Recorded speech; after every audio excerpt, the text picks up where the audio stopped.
Midwest, probably throughout the Midwest. They Yeah. was big for a good minute though. Yeah. How hard do you think it is to work through emotional trauma with somebody that you really want to be with, and you feel is worth working through to get them to a point where y'all can have a reciprocal, successful relationship?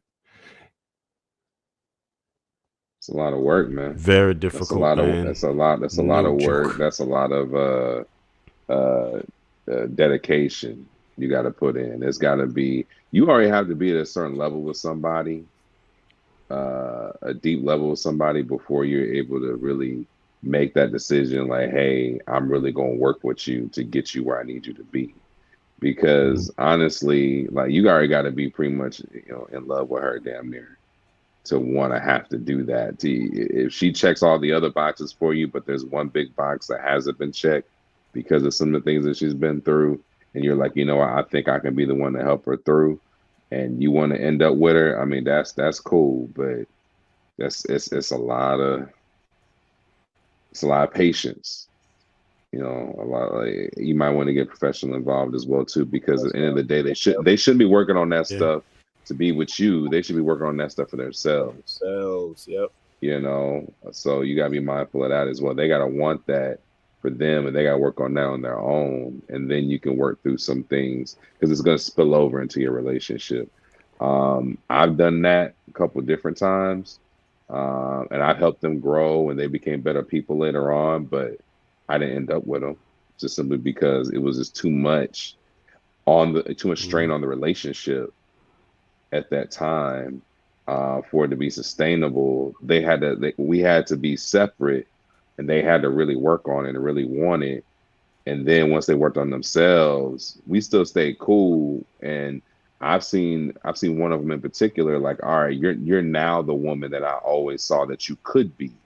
I'm saying, the potential that I saw in you, but it's already been a certain amount of time, and we've been through too much for me to want to even come back to that. So I would say, yes, you could, if you wanted it bad enough, especially if you're already attached to that person, already married to that person. But if you had a choice, I would say, hell no. I always say, never at the expense of myself. So once it starts to take away from you and your normal functionality, then that's beyond the threshold. If you could manage, and you could, because I understand that we all have our shortcomings, we all have our disadvantages, we all need help in some areas, right? And a lot of us is trauma, mental issues, different things. And, I've dealt with a lot of people like that, whether it been in relationships and other things. And you just have to understand yourself and your thresholds. You have to understand that the level of patience, right, and what you can handle, because you can't ever invest so much into someone that you're holding the bag now and you got nothing to show for it. You always want to make sure that it doesn't take away from you. If you can manage to do it, and it's like, not everybody can do that, right? And so somebody who has trauma, the other person has to compensate for it, right? Because they have to be able to deal with that. And not your average person should try to deal with that without a professional, and even with the professional sometimes, because it's just too much for most people to handle. You have to be a special soul to be able to deal with something like that. And you have to know what you're taking on and know what you're getting into. And there's no turning back, really. You know what I mean? Because once you try to bail on them, oh, man. Oh, yeah. No, I agree. Like, when I talk about every woman, I believe, in my opinion, can be the right type of woman for the right type of guy. A lot of that has to do with his ability to do just that, work through that trauma, or get that person to a place where they feel safe enough, where they can grow from that trauma. And to piggyback on that, when do you think is an appropriate time for somebody to let you know about their trauma within a relationship? Is it when you first start? Is it that's kind of touchy. Once you decide you're going to get serious, right? I had a question for you, though, Marcus. If you say that, you say so you could pretty much get any woman, right? Would you take a woman with a 700 body count? Would I take her? No, but could I take her and make her a wife? Well, why not? I believe I could. But why not? So I hate to put it like this, but it's like asking me, do I want to eat hot dogs off the ground when I already have the money to go to Ruth Chris? If I was homeless and I had to eat the hot dogs off the ground, I would. But if I got the money to go eat the food I want to eat, I'm gonna eat what I want to eat. Yeah, so that's a good point. So Marcus, if that's the case, why would you just make anybody fit?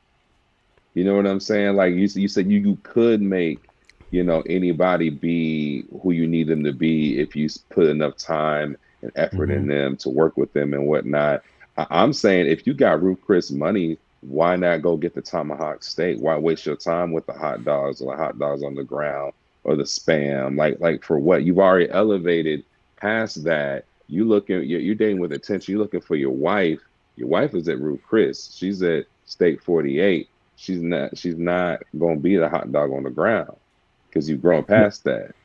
No, I've said this before when I was saying that it's kind of double-edged sword where it's like being rich. When you're rich, you get things for free. Like the Mm-hmm. people who have the skill set to probably manage and make anybody the type of partner that they want also usually are in a position where they don't have to take just anybody, where they can be as picky and choosy as they want. And part of that is them having a skill set, which they will not have to use, similar to like being rich and not having to spend your money, but still getting everything comp to you. I It's don't know. weird how like Yeah. I reject that premise though, because okay. the person to mold somebody into what you want, number one, they have to acquiesce and yield to your authority or ability to do that.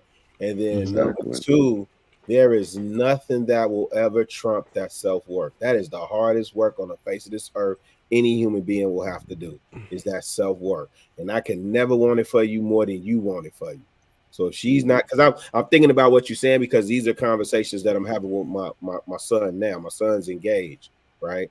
And so No, congrats. yeah, thank you, brother. But I'm having, well, it's kind of stressful because I don't want him walking into this lightly, right? And he has to know he's responsible for covering someone's daughter. She's going from covering to covering, right? So I have to impress that on him, but I also have to and the young girl, she's a lovely lady, but I'm thinking about, like, if that was him, would I have him invest that much into her, right? Knowing she needs that type of work. And I would, she'd have to see that individual, period. Even for me, at what I know now, that individual would have to see a professional. There's no way I'm doing all that heavy lifting. I have enough on my plate just dealing with me and my mental. You know what I'm saying? So